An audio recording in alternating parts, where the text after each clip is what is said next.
Hello and welcome to the Scoutcast ahead of Gameweek 17 it is now, as our struggle to predict the unpredictable continues. These are, it's just an age-old phrase that we have to say, can we ever predict the unpredictable? But I, as a Kane owner, or once a Kane owner, am struggling to predict the unpredictable. My name is Joe. My name's David. My name is Karam. Welcome everyone as we look ahead to the weekend's matches and beyond. This is a rare Scoutcast where not one but two of us transferred out a player with a brace. In fact, we managed to transfer out 5 goals from just 2 people here. David, what else is coming up on the show? Well, on that subject, we are going to start obviously by looking back at Gameweek 16's transfer successes and failures, and well, I think that involves all of us really.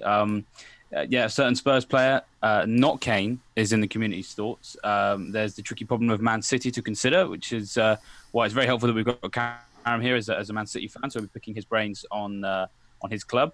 Then there's the even trickier challenge of Game Week 18, because we've got a blank coming up for Liverpool. So we need to make sure that we have our plans for that game week firmly firmed up.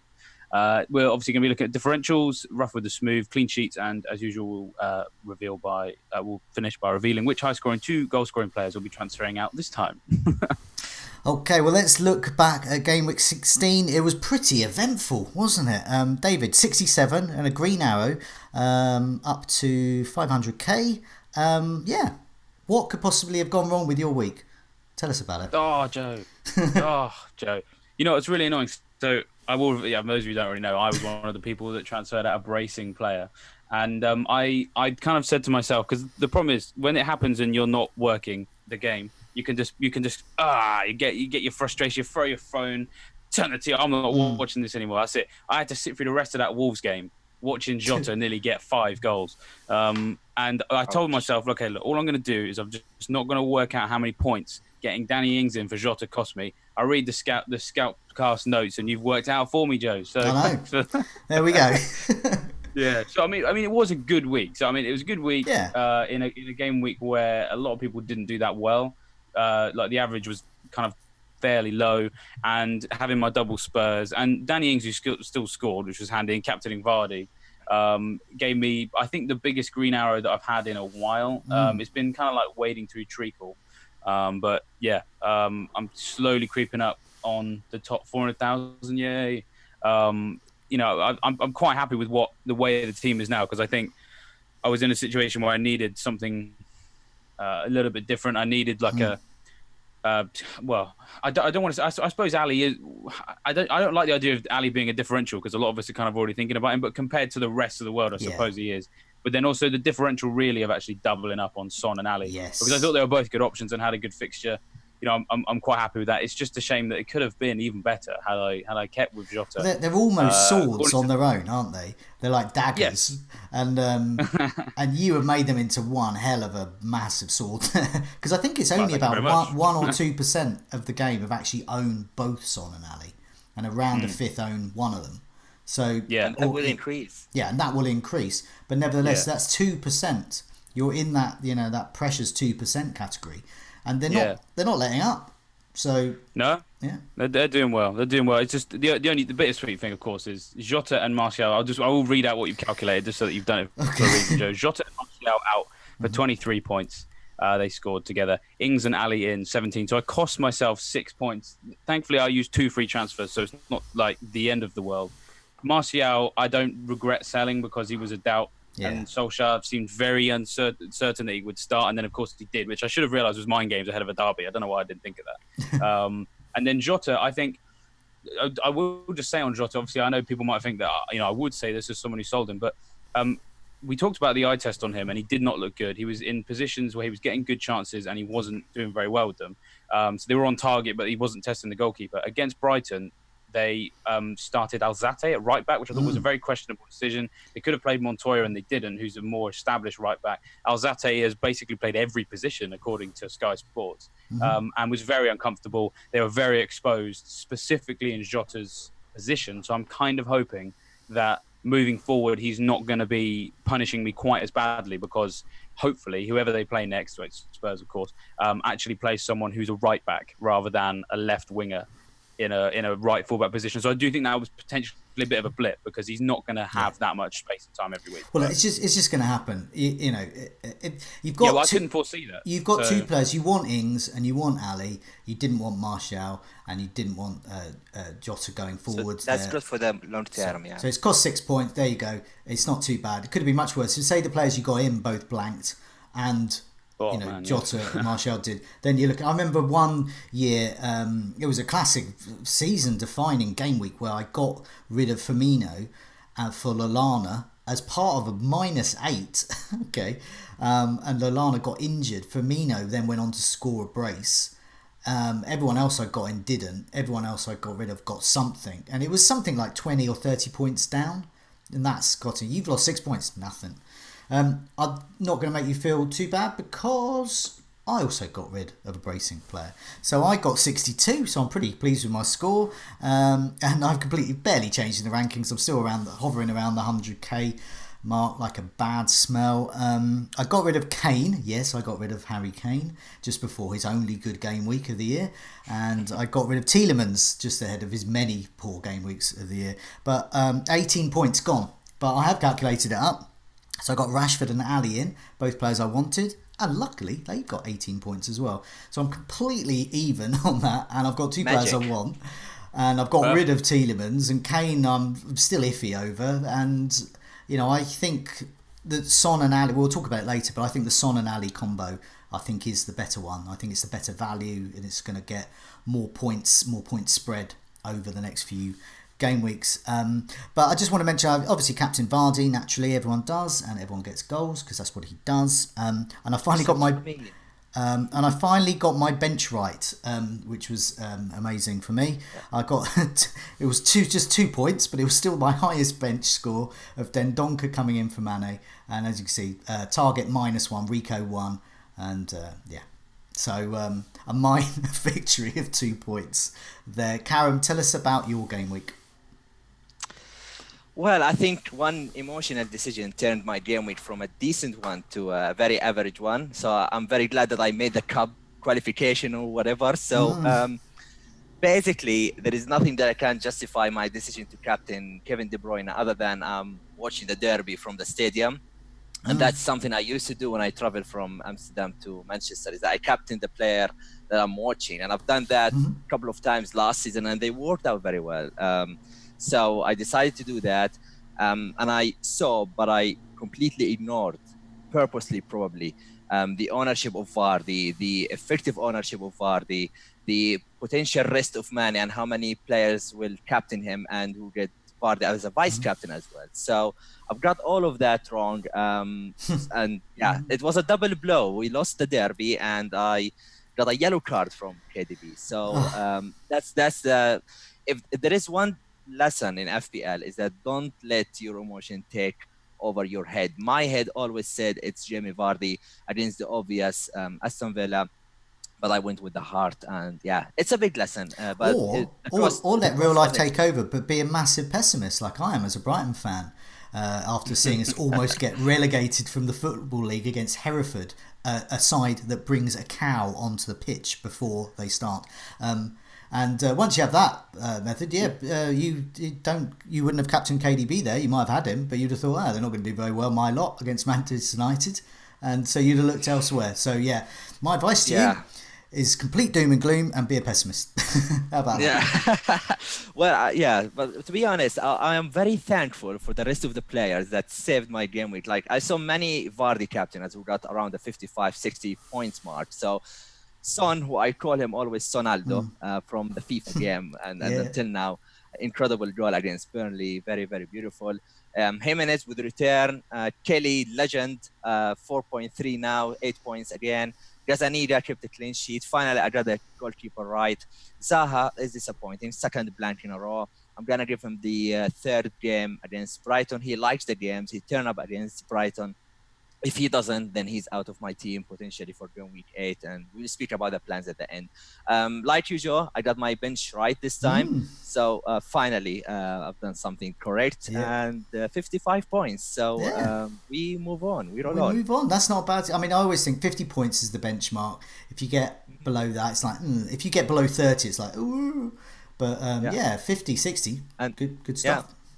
weirdly, Sterling is still in my team, which we will talk about. Well, we're going to talk about later. We're going to talk about those Spurs guys. Yeah. We're going to talk about the Man City guys later. The rough with the smooth. Now, last week we focused on Magnus Carlsen, who was rocketing up the rankings. He is, of course, the world chess champion, Magnus Carlsen. He's been at an interview in The Guardian, I think it was, or I think The Guardian at least showcased him, and he's been on Twitter as well, talking about how he's an optimist, as in the stats people Opta, and also an optimist, as in the reverse of me as a Brighton fan. But we're going to look at him again. I know it's like, God, boring, look at him again, but have a look at this. So he got 83, and he's not just rocketing up the rankings, he could win it. He's fourth. He's fourth in the world. Wow. He's got pedigree of doing well at FPL, and he got 83 this week. And I wanted to put him up because it's smoother than a Sicilian sacrifice. Definitely. He's up to fourth and 83, and I think it's good. He's got an unusual strategy I haven't seen before. He's gone for double Liverpool midfield and double Spurs midfield. Now some have one, some have the other, but I haven't yet seen having both, and he's sort of getting his team shaped around that. And there's still room for Alexander-Arnold, Vardy. I don't know how he's doing it.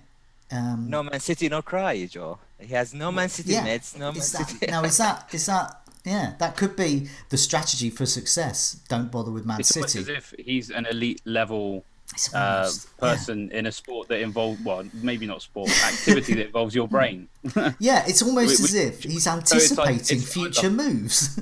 Yeah, well, exactly. I mean, that's the thing. I'm in awe of anyone who's even half decent at chess. So if you're that good at chess, you're gonna be, and you like football, you're gonna be this good at FPL as well. And there's just some people out there whose thought process is, us here on the mortal plane can never ever think like the Mark Southerns and the Magnus Carlsen. We're just never going to do it.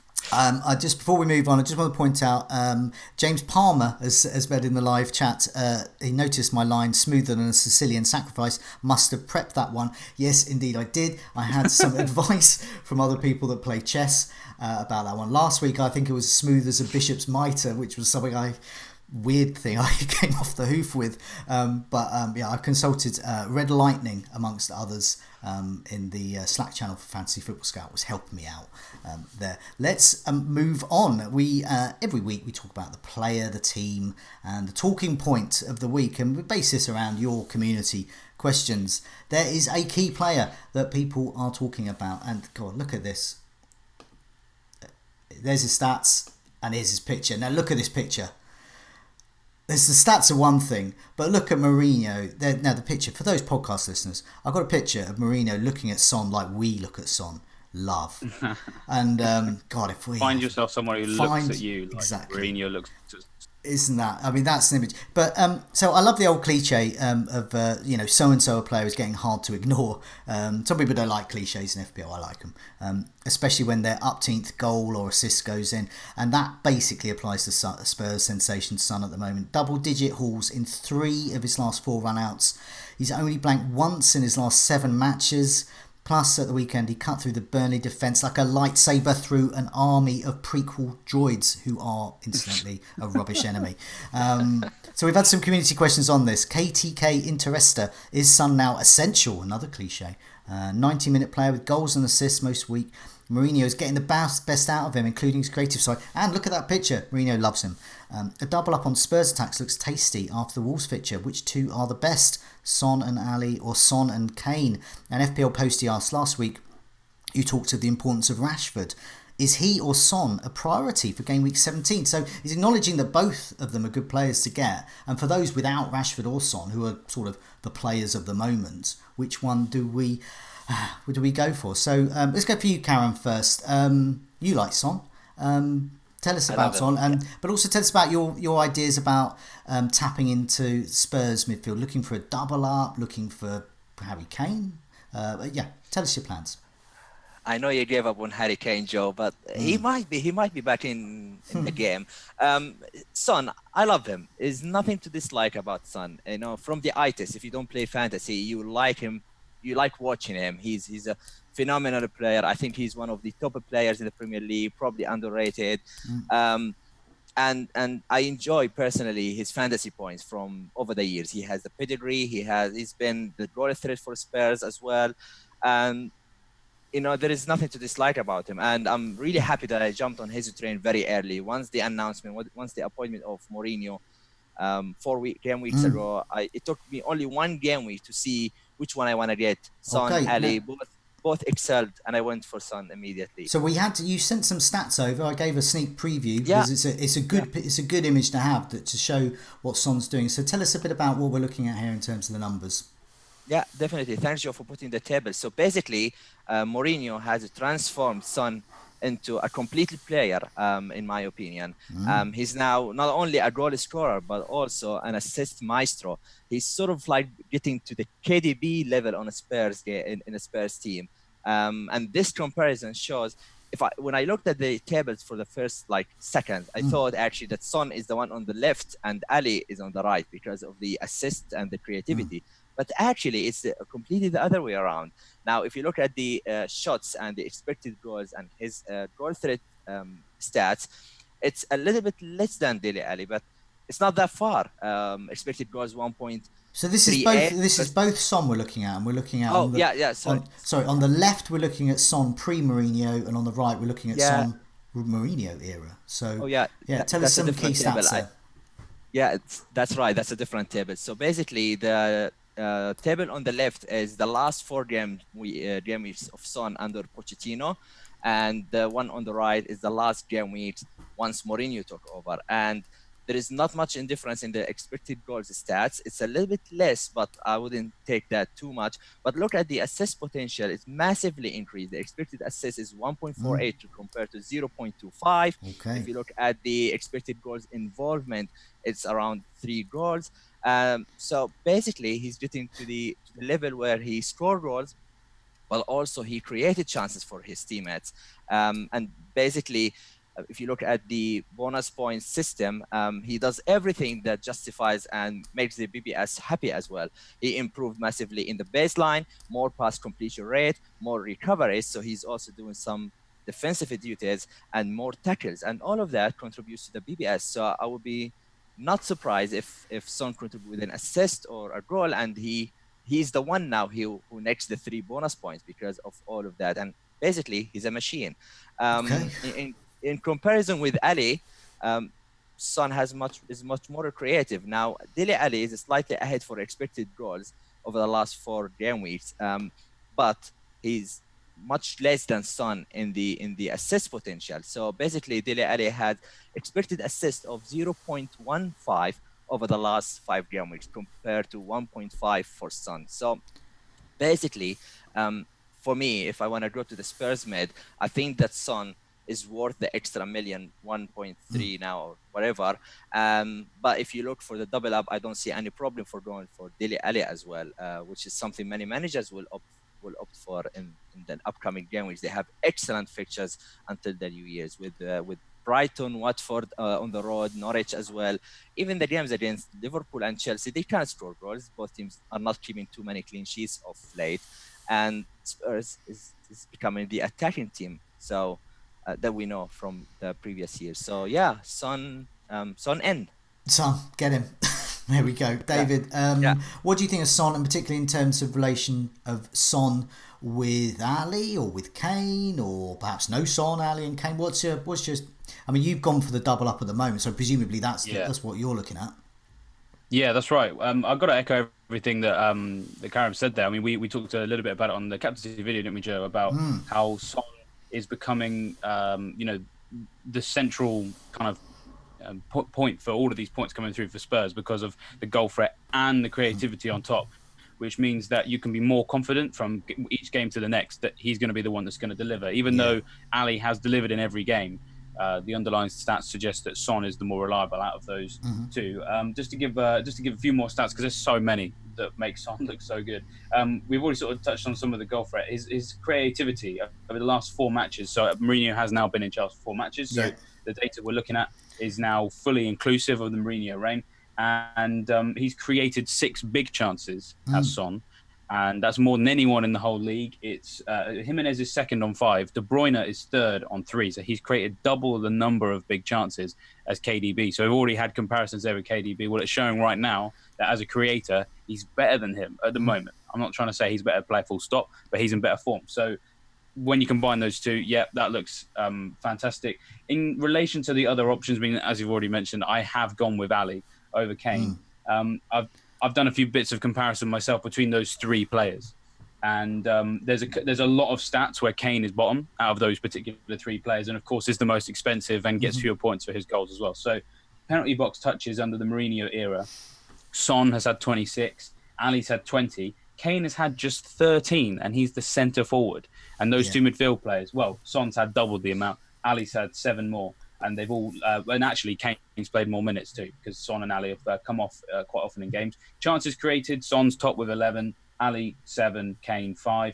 Big chances created, Son's top again, 6, Ali with 2, Kane with 1. So again, Kane's at the bottom. Shots in the box, Ali and Son level on 7, Kane on 5. So not only is he in the penalty box less often, it means he's shooting there less often too. Big chances, he's had 2, Son's had 2 as well, to be fair, so they're level there. Ali's top with 3. Shots on target, Kane has had 5, Ali's had 6, Son's had 4. So largely across all of those particular stats, Kane is bottom, and Ali is doing better in most of those stats, if not all of them, and same with Son. So for me, it's a bit of a no-brainer. If you're going to double up at all, you've got to be with those 2 players who are performing better according to the stats, performing better according to the points they're scoring, and of course, they're cheaper as well, and get more points for everything they do. So for me, it's really easy. And I suppose, you probably agree as well, Joe. You sold Kane. We kind of think that maybe this game against Burnley is not necessarily indicative of what we're going to see going forward. Because, of course, even though he scored twice, there wasn't too much in the box, which is what we really want to see. And you don't really mind that you've got rid of him. No, I don't at all. Because there's 2 mistakes I've sort of made this... I've made obviously lots of mistakes, but 2 serious mistakes, I think, in terms of my structure. And I like playing price points. I find it easier. And when I've got Connolly in and when I've got Kane in, so this is 2 ends of the spectrum in terms of the cost of the forwards, but it meant it counting me out on some other options. So this week I targeted Rashford. I thought he was going to be a good option over Christmas. I think he is still a great option over Christmas. I've got him in. I don't need to make that transfer. And using the eye test, so we know all about the stats, but the eye test as well with Spurs is Kane is still in that role, that sort of number 10 role, but further back. Ali's the one going forward. He's the one there. And then Son is just everything. I must admit, Son's goal looked great when he cut through Burnley. But, that ain't going to happen every week. But Kane's 2 goals were great. But it was his second goal I was very impressed with as now a non-owner. The first goal was that was just an amazing shot from distance. But the first goal was a real strikers type goal. It was a sort of attempt we saw Son making and Ali have been making, and Kane doing that. So I think all 3 of them are going to do well. I was looking at some of the stats. One of the stats, I'm not sure if it was mentioned, was simply goal involvement. And Ali and Son are involved in more goals, as you expect. See, Son's there with 2 goals, but also that 4 assists as well. So he's got 2 goals, 4 assists. Ali's there with that goals and assists as well, whereas Kane is just knocking around with 1 assist and the goals. So he's like down. He's too selfish as well. I think it's probably what explains that. We often see him get the ball and he'll just take it down a dead end and either have his shot blocked or he'll hit the bar or hit wide, which from your centre forward, I guess is no bad thing if you're a Spurs fan or an England fan, because you want him taking those shots. But from a fantasy perspective, if he's the dead end for the team, he's not going to provide anywhere near the same level of creativity as the other 2. So. One of the things, so another sort of thing I've sort of got right this season is identifying shields that you've got to have. So there's shields that aren't really working and get rid of them, like Sterling, for example. But we'll talk about that later. But there are other shields that you get. So a while ago, now this is like, what are you talking about, Joe? This is like really easy, lame stuff here from you.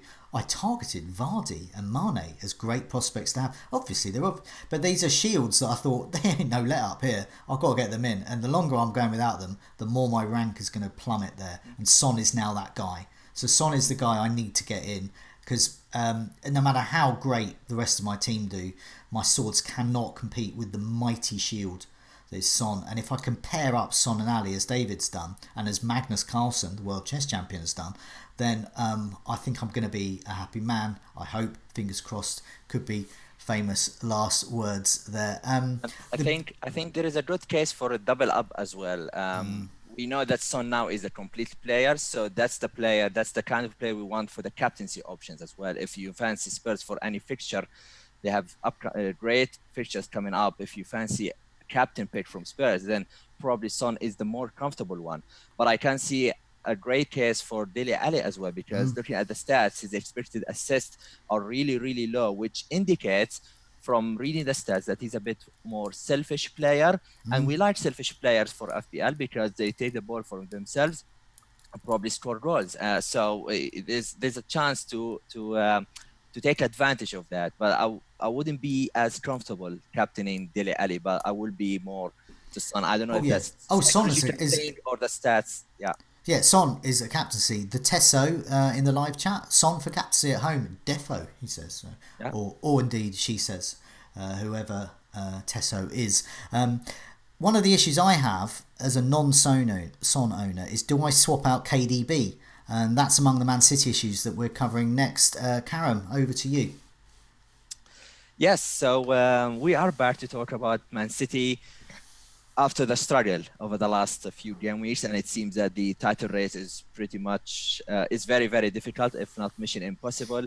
They are struggling to keep pace with Liverpool. The derby showed that there is a real struggle as well. Their captaincy credentials have taken a knock, so if we were considering Sterling or KDB, probably that's not the case anymore. So the topic we're talking about is it time to finally ditch the remaining Man City premium players and look elsewhere? So we look at the community questions. We've got a question from KTK Interesta. Is it time to do the unthinkable and ditch KDB? I just can't do that. Hot Dogs 40, is KDB and City a ticking time bomb or a hole waiting to happen?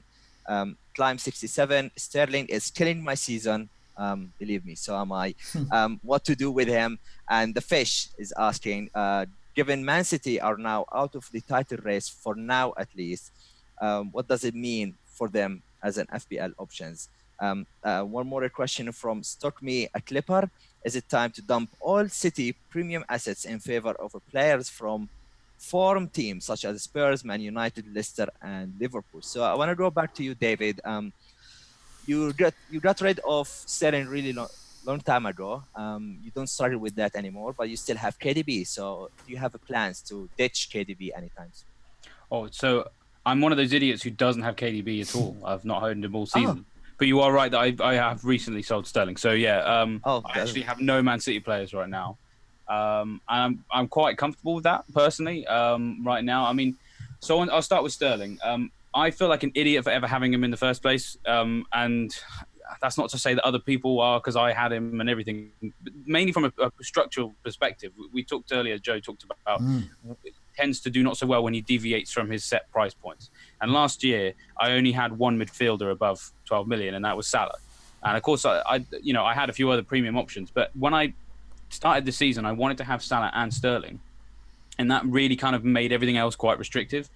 Because actually, I just think that for value, Sterling just doesn't present that. And I think there was a stat the other day on Fantasy Premier League's own Twitter that of players priced over, I think, 10 million, he has the lowest value because he's just not reliable enough. And I think largely some of the success that I had last season, because I only had Sterling for like 2 game weeks last season, and I think they were in free hits and then towards the end when it was double game week sort of time.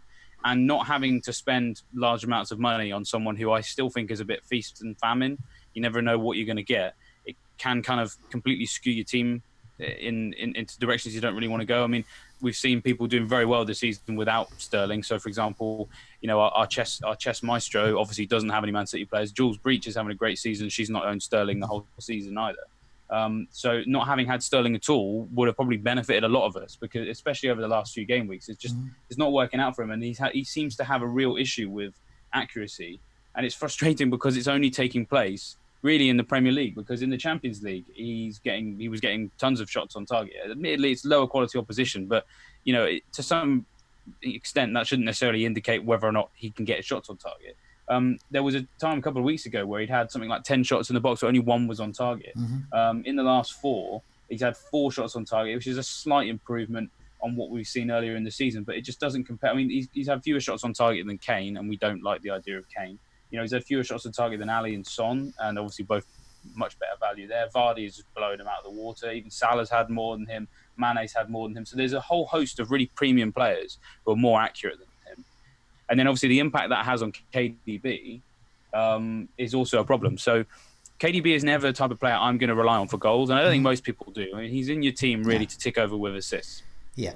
He's obviously scored 2 goals recently, but they are both from outside the box. They're both very good efforts. He is a quality player. Again, we're never suggesting that any of these Man City players aren't good players.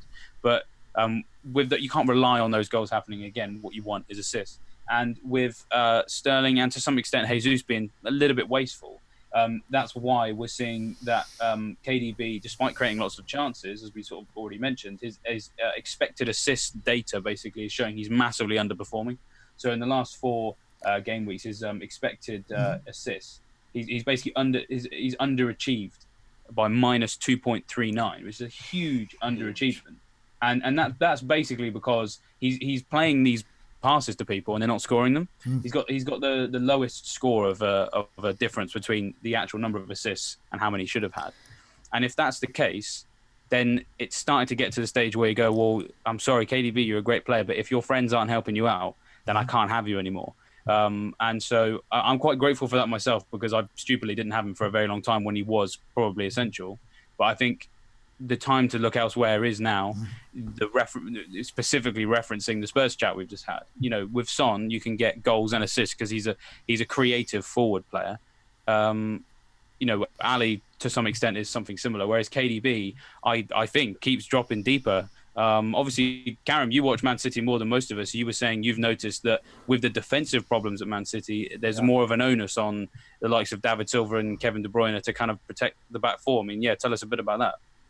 Yeah, so I was in the Manchester derby, and I had an eye on the Man City for a fantasy point of view, and it was kind of funny at the beginning, but it seems like there is something not really clicking with Man City. So basically, in the warm-up, I saw Sterling doing the shooting drill. I know he's not taking it very seriously, but he did like 7 or 8 shots, in which 6 of them were off target, and he was shooting like from 15 meters or so. So it feels like it didn't make me comfortable with the whole situation with Sterling. And as you said, David, the stats of KDB by individual look incredible, but their teammates are not helping them out. Jesus missed a lot of chances. They are not getting to the right positions. The type of passing, the typical Man City goal is when KDB cut between the lines to the right side and do the curling pass behind the defense, and somebody just put his foot to tap in.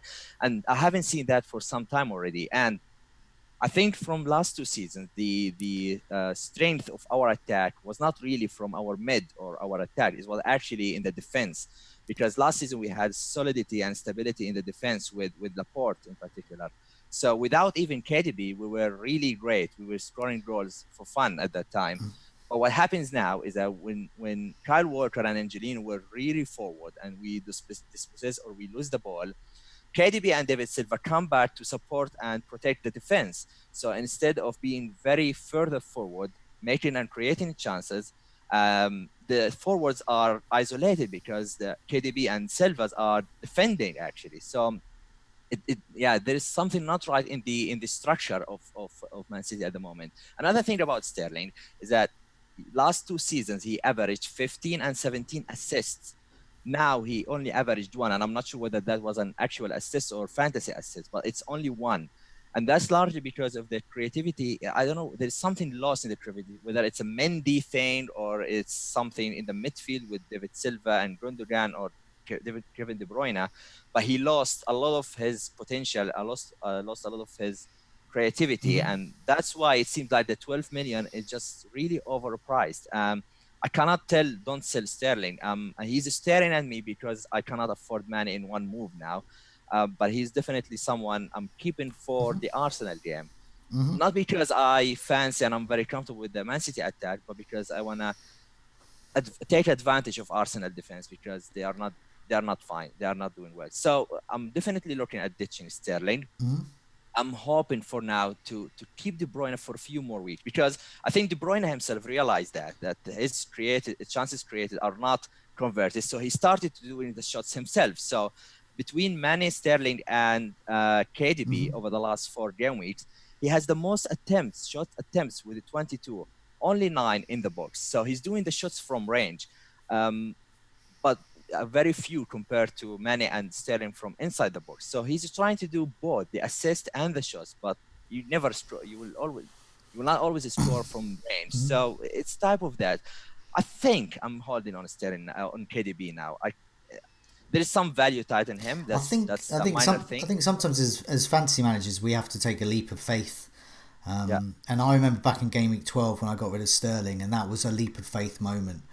And I haven't looked back, and I think it's worked out fine. And I think this could be a leap of faith moment with KDB. And I've certainly got my eye on him on removing him. David talked a bit about price points, and I do play that price point method. KDB to Son is nice and easy. If it doesn't work out, it's nice and easy to get KDB back in for Son. If I start meddling around with other positions and trying to shoehorn players in and upgrading here and there, and suddenly your team's like, oh my God, I need a wild card. But it's just nice and easy with that. But I must admit, I am thinking of a few other options. And it is a leap of faith, because I do want to still sort of dip my toe into Man City. Pep Guardiola apparently is a good manager, I've heard, across Europe. So I'm sure, he's not... I'm sure he's not listening to us, but if by some miracle he was, he'd be thinking, I know this. I'm a top manager. To go back to other assets, Jesus, I'm no room for him. Richard Murphy in the live chat is talking about Jesus for Rashford. I think that's a really good move this week, but I think fixture-wise, Arsenal defence is so bad. If you've got Jesus, keep him for a week, but then look to get Rashford in. I think it's possibly worth waiting. The same with Spurs players as well. I should probably mention timing is very important. I think so. I mean, I'm not looking against Son in next week, but I am game week Wolves 18 versus Arsenal. I mean, there's no comparison. Arsenal are rubbish and Wolves aren't. So for me, it's down to basically Son or KDB. So are they both worth keeping? So chances created over the Mourinho era. So last 4 game weeks. Son has created 11 and De Bruyne 17, so De Bruyne is still there. Shots on target 6, as Karam was mentioning. He's had enough of his passing, like going to being wasted, so he's going, I'm taking this on myself. But so he's obviously doing well. He's got great underlying stats. He always passes the eye test. This, as Karam has pointed out, and David as well, there's something not quite right about Man City at the moment, but there's a lot right about Spurs at the moment. There's a lot right about Son. It's question marks. And looking at the fixtures as well, Tottenham, so they've got Wolves and Chelsea next. David mentioned about the next fixtures. Chelsea defence not so great, but then they've got that beautiful run of Brighton, Norwich and Southampton before they have Liverpool in Game Week 22, so there's a break then for the FA Cup before that. So there's that nice run of 3 that is really, I think is really good to have. Unfortunately, Man City's fixtures are not bad, but I don't think they're as good. So they've got Arsenal next, then Leicester. Okay, Leicester are a mean defence, so that's going to be tough. Wolves, Sheffield United, Everton, and then they got Villa in Game Week 22. So if you stretch it out to Game Week 22 after the FA Cup break, Man City's are looking good. But fixture-wise, I really like that block of 3 from Tottenham. So I think it could be worthwhile doing that, making that move. But I think there's big decisions ahead, because we're talking premium assets here. Which premiums do we want? For me, Son over KDB, not this week. I get another week to decide as well, which is quite handy. The thing to notice as well, that Game Week 19 and Game Week 20 are going in. There is only 48 hours between Game Week 19 and 20, and I think Pep has enough selection in the attack to rotate between us. I don't think Sterling will get the 2 matches. KDB might get 2 starts, but gets off early. I'm not sure about that, but Sterling, I'm definitely looking at ditching him. KDB might start the 2 matches, but get limited minutes. Now we have issues with John Stones out for a few weeks. So I don't think that we will not captain any of them in the next 2 or 3 game weeks. So I can definitely see why Spurs assets are putting a lot of pressure, and I can totally understand why people are moving from Man City mids to Spurs. It makes total sense. In the live chat, I mentioned someone called Tesso earlier. I'm delighted to confirm that Tesso is a man, is a male. He's a male man. But also Tesso has provided an excellent segue into the next topic, because he's suggesting, what about, should I go for KDB and Son? And that is a possibility, but it's probable for me, and maybe for others, it's a possibility if we start rethinking our Liverpool assets. So game week 18 is fast coming up, and David, we've been having some community questions on it, particularly about what we do with Liverpool assets. Do we bench? Do we remove? And if so, who for? Or do we keep? Anyway, over to you, David. Yeah. There's lots to think about for this one. It's been on our calendars for some time. It's probably causing us fewer problems than it's been causing Jurgen Klopp, but it's still worth thinking about.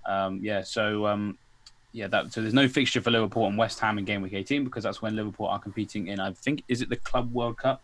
Something none of us really care about. So I can't even remember if that's necessarily the name of the competition, but it's all the winners of the Continental Champions Leagues all come together for some tournament that no one cares about. But obviously it means that they're not playing that week, and that's pretty big news for those of us who've got Alexander-Arnold or Mane or Salah or any comment, or Robertson, any number of those particular players, all quite expensive as well. So do we play chips? Do we sell? What's the plan here? So plenty of community questions. Is an extra our position says is an extra Spurs attacker a better option than Mane or Salah for game weeks 18 to 23? Red Rum FPL says game week 18 I'm looking to transfer out Salah and Jimenez to Son and Rashford very reluctantly, and as Spurs assets are getting sort of mentioned in the conversation with Liverpool, their fixtures across the festive period look a lot nicer, as referenced by Red Rum, who points out that with Mane you get blank Leicester away, Wolves at home, Sheffield United at home, Spurs away, Man United away. That's horrible. By contrast, Spurs, Chelsea at home, very nice because they can't really keep clean sheets away from home. Brighton at home, the same story. Norwich away, they can't keep clean sheets at home. Southampton away, Southampton can't keep clean sheets at home either. Liverpool at home, a little bit tough. Watford away, not so tough. So the Spurs fixtures versus the Liverpool ones look really nice. So then the question is, do you sort of absorb the blank by leaving your Manes and your Alexander-Arnolds on the bench, or do you take a leap of faith, as Joe's already mentioned there, and move them on in favour of a Spurs asset? Let's come to you first, Joe. You've sort of referenced the idea of Son and KDB. Over that period when Liverpool, it's hard to get too excited about that fixture run. Yeah, I mean, Son I want, Mane I want because he's amazing, Salah I want, TAA I want, KDB I want. You get the gist. I want them all, but you can't have them all. So you've got to make a leap of faith. You've got to make that decision. So something has to give. And for me, it's possible. This is something I'm thinking about, and I'm glad I've got another week to decide. A Liverpool player out for a week or two. Now, I know a lot of people don't like that because they go, it's just a transfer waiting to happen. But then looking at those fixtures, a Leicester attacker against a Liverpool attacker against Leicester, is that an urgency? Am I going to captain a Liverpool player? Probably not for that one. I'm probably going to be captaining one of my Spurs players for that one against Brighton. So I'm looking at the fixtures, and also sometimes when we make transfers, as myself and David can testify, you either lose points or you just about break even. So sometimes you may as well not have done the transfer at all. And so how many times over a season have we, over our careers, how many transfers have we made that were pretty much rubbish and we might not have bothered? Well, why not use a transfer for something effective, which could be getting in a really good player? So if you get for a player that's blanking and then has got a tough match, and so getting Son in for Mane could work out, because also it gives you a bit of flexibility come, say, game week 20 for that Wolves fixture, or game week 21 for the Sheffield United fixture, because then, as we've seen, it looks like Salah is back to his best. He's been indicated by Klopp that his ankle injury is no more. And we've seen in the Champions League this week, just before we were coming on, he scored another wonder goal.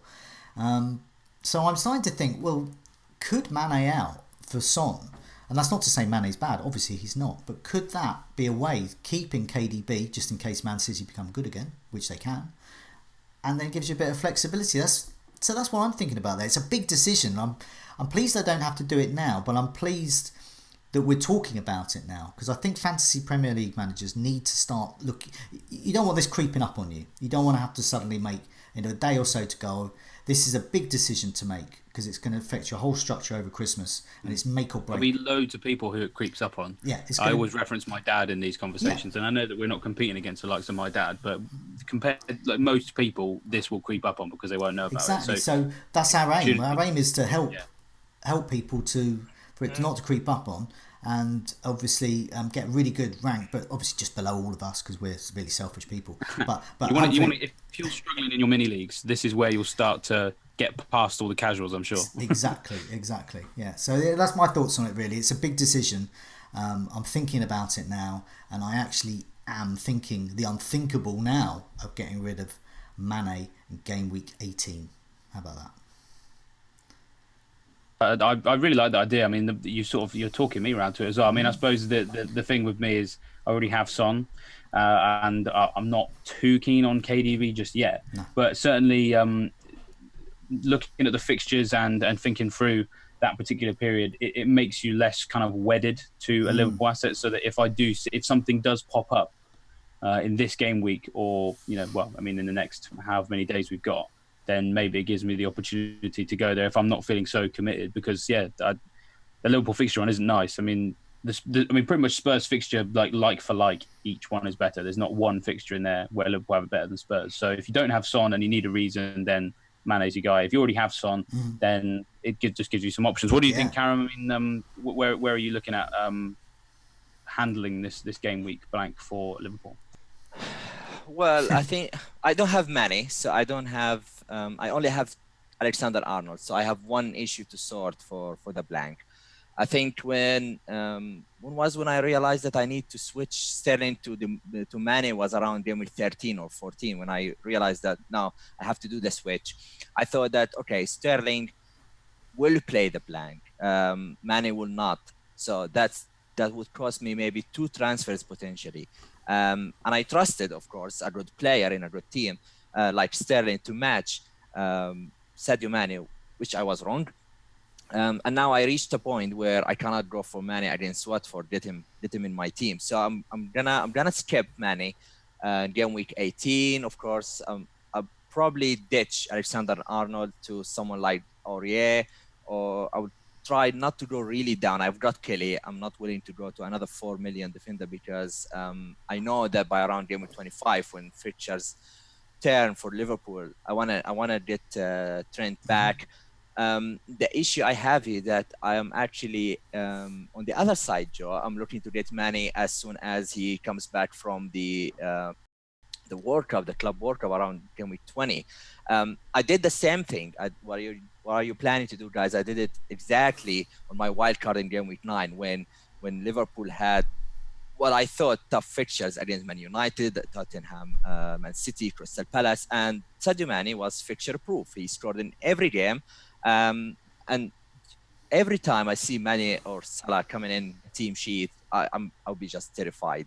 I don't want them to score, and it just doesn't make me very comfortable. I know I probably will not captain him, but it's a good cover for Liverpool attack. And now with Sterling, he's not justifying that. So I'm planning to potentially switch Sterling to Mane by game week 20 to 21. I will go without a defense. Temporarily. So that's sort of thinking. I'm looking actually at sort of a super 4 in midfield. I'm looking at keeping KDB. I'm looking at Mane. I'm looking at double up Spurs with Son and Ali. I don't think Mane will be able to afford to get the 4, but I need to be more aggressive to climb the rankings. So that's sort of thinking. I can still afford Vardy, Abraham, and Jimenez up front if I go down Trent Alexander-Arnold decisions to make it on that. Well, there's another issue is that because obviously they've got that blank fixture, so for every blank fixture there's a double game week. We don't know when that double game week is. I mean, I don't know if David, has there been any hint on the grapevine when there might be? I mean, not really. I mean, I think the suggestion is that it's probably it'll be in the new year, obviously. Possibly around the League Cup semi-final, maybe, because sometimes we end up with a blank from a Premier League perspective because of some of the teams that are involved. So, for example, if Liverpool, I can't remember who Liverpool was supposed to play in the weekend of the semi-final, but if their opponent were to play in the State League Cup semi-final, the Premier League would be cancelled without Liverpool having a League Cup match, if that makes sense.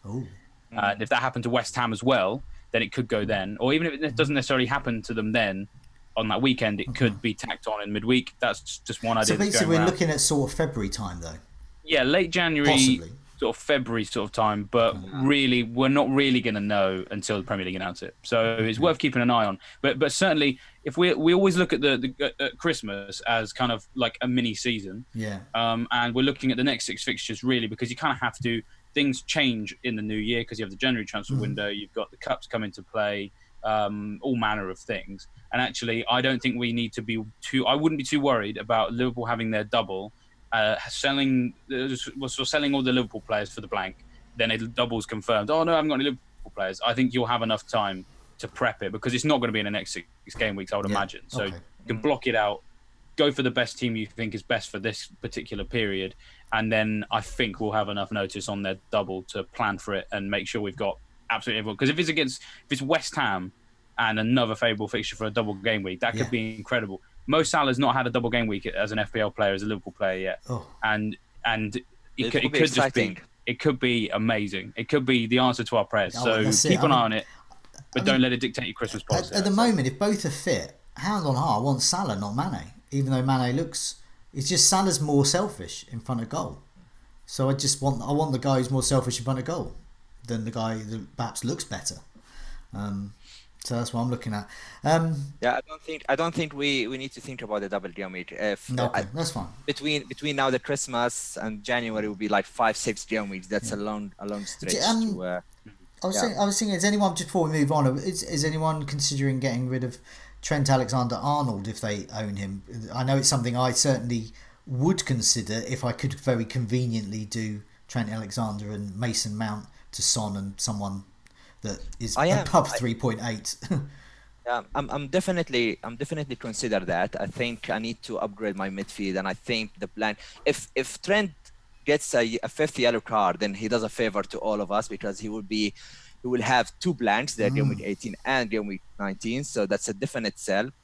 If he doesn't, then I think he will be back against Leicester, which I don't fancy clean sheet at that time. Yes, he has assist potential, but I think he will regress a bit. So I'm definitely looking for someone as attacking, like a mini Arnold, which is Aurier. Aurier is very attacking. Mourinho spoke about him. He wanted him to go forward. He wanted him to be more attacking. That's where he likes to be. So if I'm gonna leave a strong candidate like Alexander-Arnold, I have to get someone who can at least keep pace with him with the fixture and the current form. And that all I like that. I like that move as a price point man as well, because although there is a difference between Aurier and Alexander-Arnold, Aurier is still because there's so many cheap defenders. He's basically not a cheap defender. Yeah. So you're not tying yourself into like a Kelly or something, a 4.3 player. You've still got that room to manoeuvre if you want to go back to Alexander-Arnold at some point. Yeah. I'm not so heavy. Should we move on to pick a differential? Karam's turn this week. Here we pick an under 5% owned differential for the next 4 game weeks. You are lucky, Karam, because Andy picked Lacazette last week for some reason, because he did, to be fair to him, he didn't read that it was for 4 game weeks. He thought it was for that game week, but nevertheless Lacazette didn't start. So we've had Ings, Ward-Prowse, Ali, Doherty, and even my Mbappé pick a while ago have actually come through, so there's a tiny bit of pressure. Karam, who's your differential pick? Right, so since we've been talking a lot this evening about Spurs, I'm not gonna go far away, and I will stick with the Spurs. So basically, he's kind of a cheeky pick. He's 7 million mark, 4.1% ownership.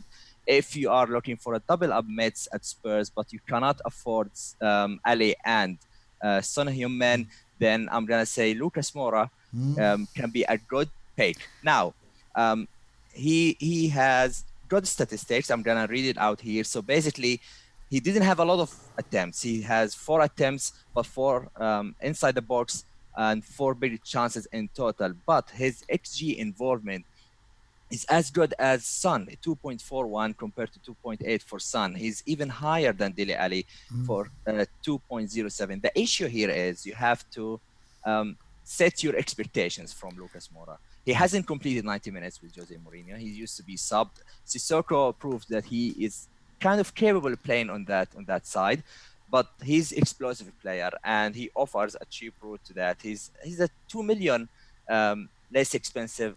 He's 2 million cheaper than Dele Alli. Could provide another alternative. I think he's not gonna play in the Champions League. Mourinho mentioned he looks for a lot of changes in the last game, so I think Moura will start in the weekend. And Lucas Moura is the pick I'm looking. I'm gonna pick this game week. And 4 fixtures are amazing. Well, sort of. Wolves away could be tough. But the Chelsea defense, they don't keep many clean sheets, so that's a possibility. Brighton at home, Norwich away.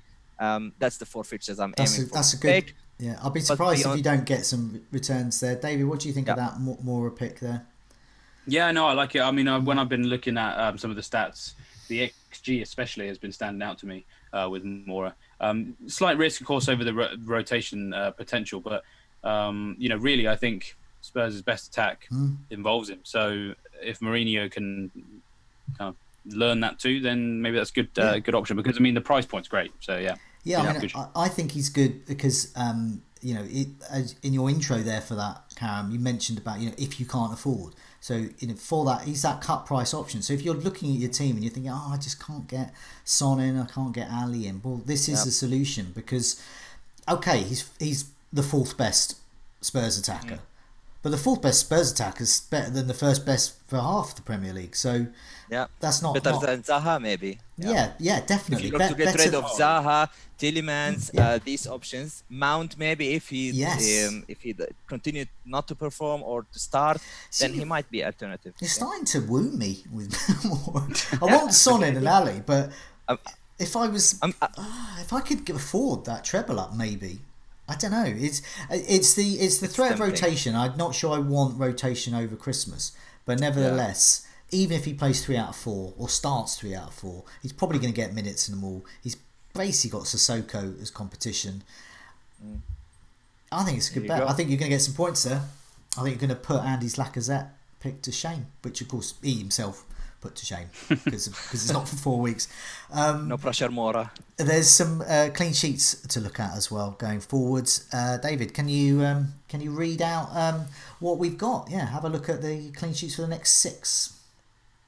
Yeah, so those of you who have Fantasy Football Scout membership can obviously find this on the season ticket. And if you don't have membership, then by all means do sign up to our cheaper than usual monthly membership right now. And because people generally say the season ticket is the most useful tool that we have.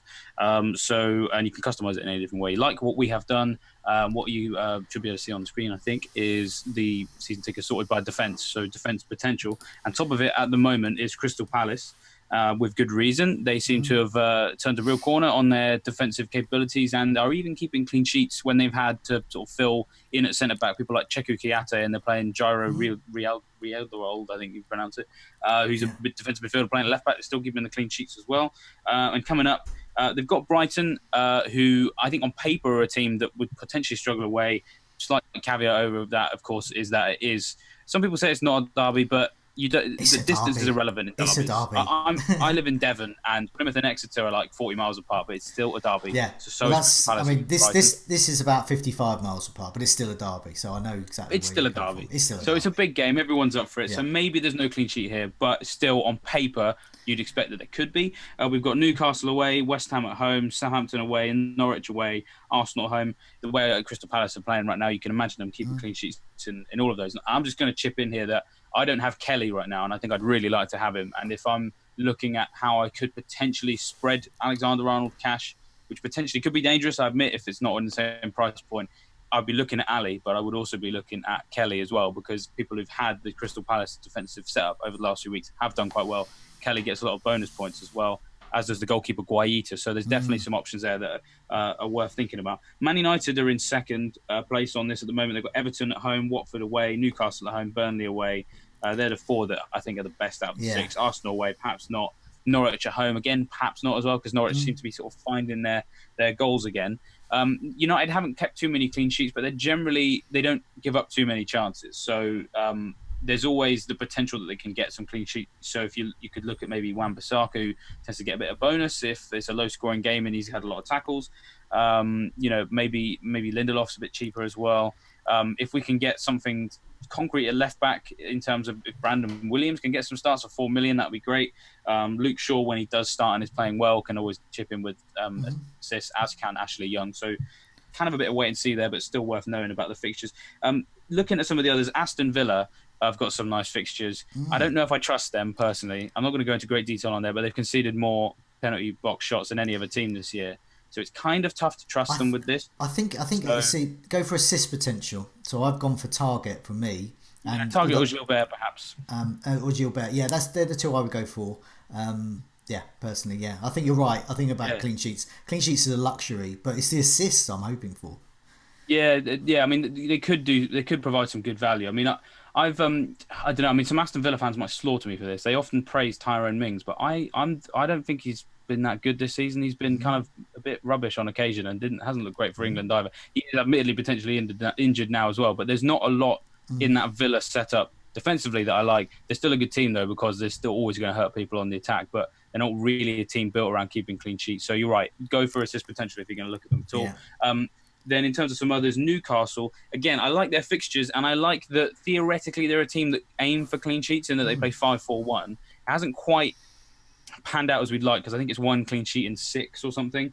But Burnley away, Crystal Palace at home, Man United away, Everton at home, Leicester at home, Wolves away. I mean, there's some in there that you might like. And the handy thing about Newcastle defenders is that because they have been so bad, they've depreciated in price. So there's potential for, sort of like a Fernandez at 4.4 or a Clark at 4.3. I think he's got an injury as well. Maybe Willems, I think, is around the 4.5 mark. Yeah, these are all good like differential options, because they've got assists and goals in them. Not loads.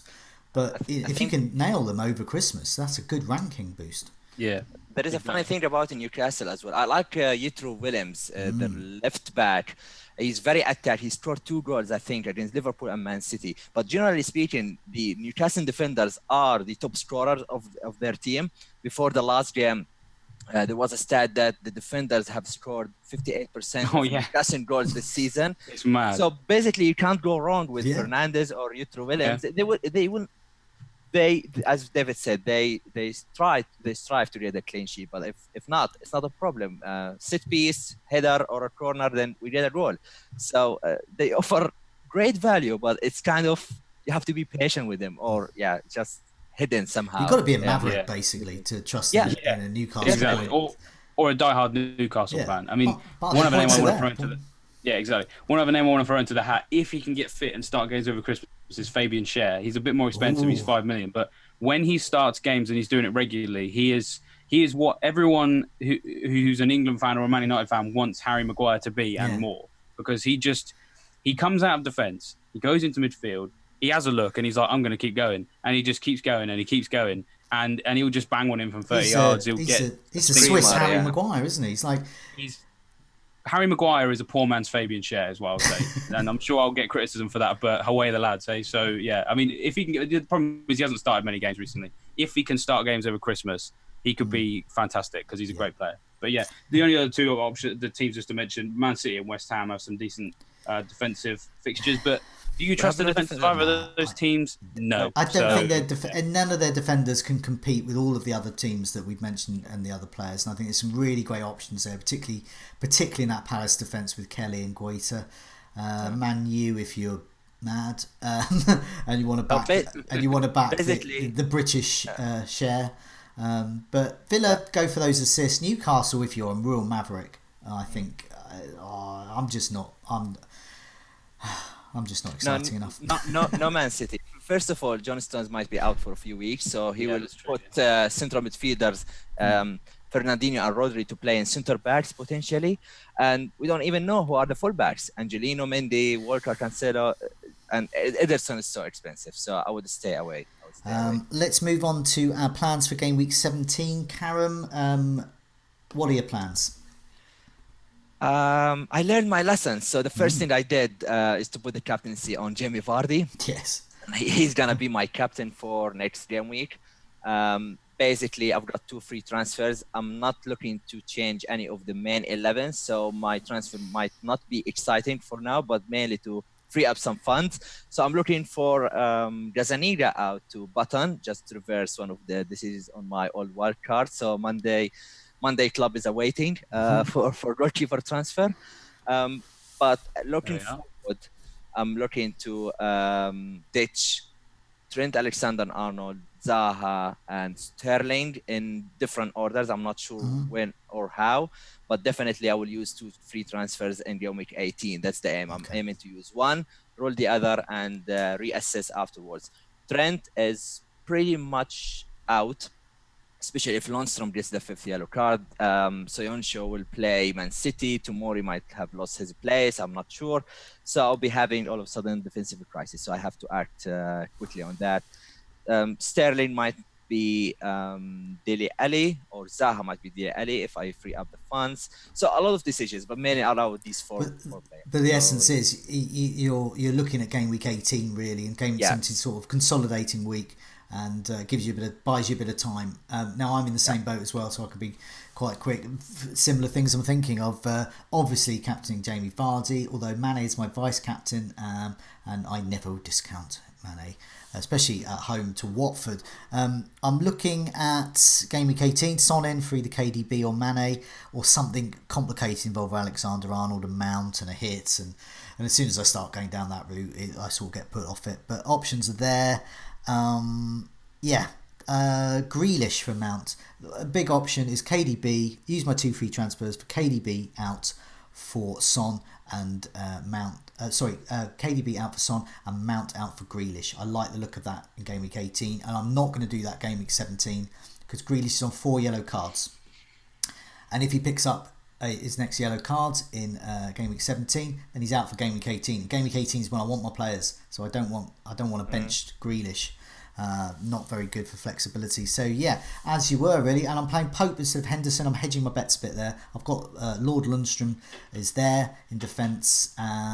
Sheffield United, I'm not wholly convinced they're keeping clean sheets at the moment, so I'm hedging my bets. I'm hoping for a Pope revival against Newcastle. David, what's your setup for game week 17? Yeah, I mean, I'm doubling down on my hopes for a Pope revival because Loughton's been on my to sell list for a little bit of a while because he lost his place a few game weeks back, but Bardsley has picked up an injury, and when you are managed by Sean Dyche and you've had an injury, it takes a little while to get back into the team. So I'm kind of hoping that Loughton's got his place back. Now I know they've conceded a lot of goals recently, but they have played Man City and Spurs in a very short space of time, and Burnley seems to be one of these teams that will usually be quite tough to beat against the lesser teams and possibly capitulate against the bigger teams. So when they're playing Newcastle at home, I have relative confidence that they can keep a clean sheet here. In all the games they've played at Turf Moor this season against teams outside last season's top 6, they've conceded just twice. I think that's in 5 matches, and both of those goals were in the same game. I think Sean Dyche is very annoyed about that, and Sean Dyche is the kind of manager who, when he's annoyed, he tends to get results soon after if the team is in a good shape, which I think it still is. So for that reason, I've got to start Loughton, I think, because I've got Tomori and Rico who just can't really come in. My big problem, I've not had Soyuncu for the last however many weeks that Leicester have kept a clean sheet, but unfortunately this isn't really the week to solve it. I'm kind of a bit the same as you guys in that I have plans that I would potentially like to execute revolving around Liverpool. So then it means that I'd quite like to have 2 free transfers going into game week 18. And I'm quite happy with the way I'm lined up for this particular game week. There's very few players that I'm not confident on a fixture. Just to touch on Sheffield United, I agree with you. I think Joe, I can't necessarily see a clean sheet against Villa because Villa are quite good. Yeah. But Lundstrom, I've got no qualms starting him because he was so unlucky not to get something against Norwich. He almost got that mega haul for us, didn't he? He could have had, let me work this out, like a goal and 3 assists if he was slightly more fortunate in every single event. If you want to know a little bit more and you didn't watch the game, then go and read the scout notes on our website. It details in full just how close Lundstrom came to another monster haul. So no, I'm not sleeping on him at all. I mean, he's still up behind me. He's going to be up there and for a very long time, I'm sure. But then for the attack, I'm not that concerned. I mean, I think that Pulisic has got to prove himself, but I think a home match against Bournemouth is not that difficult to prove yourself in when they're short of their two best centre backs. So I think I should get something there. And then really, a bit like Karam said, I think my biggest issue right now is defence, which most people can probably see from looking at the team. Number of people that I could get in, potentially for Alexander-Arnold, I'll have to see what decision I go with, but Kelly's on the list, Aurier's on the list, potentially Soyuncu, but not immediately because their fixtures in the short term aren't great. But those three clubs, I think I'm going to have to get a defensive asset in for them. So rolling a transfer in this one could allow me in game week 18 to sell Alexander-Arnold. Whether or not I'm actually going to pull the trigger on that, I'm not sure, but it's certainly on one of my plans. Sell him, upgrade a Tomori and a Rico perhaps, or a Lowton, depending if he's lost his place. There's just several defensive players that I really got to get rid of because there's only two right now that I'm confident are any good. And you always need at least three. So that's going to be the issue I sort, but not just yet. Game week 17 I'm going to hold. I just want to mention in the live chat, Demba Saka said, I would love to see your ranks, to trust your judgments. Well, you should trust us anyway, whatever our ranks are. But also, I was going to say, if you want to know, I'm around the 130k mark and I've got 7 top 10,000 finishes. So trust away. And one of the reasons, this is a segue into my plug for the members area. And one of the reasons I've got 7 top 10,000 finishes is because I've used the members area in Fantasy Football Scout for so long. And those stats have really helped me over the years. And so, yeah, there's a monthly version of it as well now. So you can get it for the whole season, but you can also get it for the month. Do have a look on fantasyfootballscout.co.uk for more details there. Lots of exclusive, all the stats and season ticker that we've mentioned, exclusive articles as well, all sorts of stuff there. Go in and personally for me, I like constructing tables within there, particularly the goals imminent table. That's my favourite.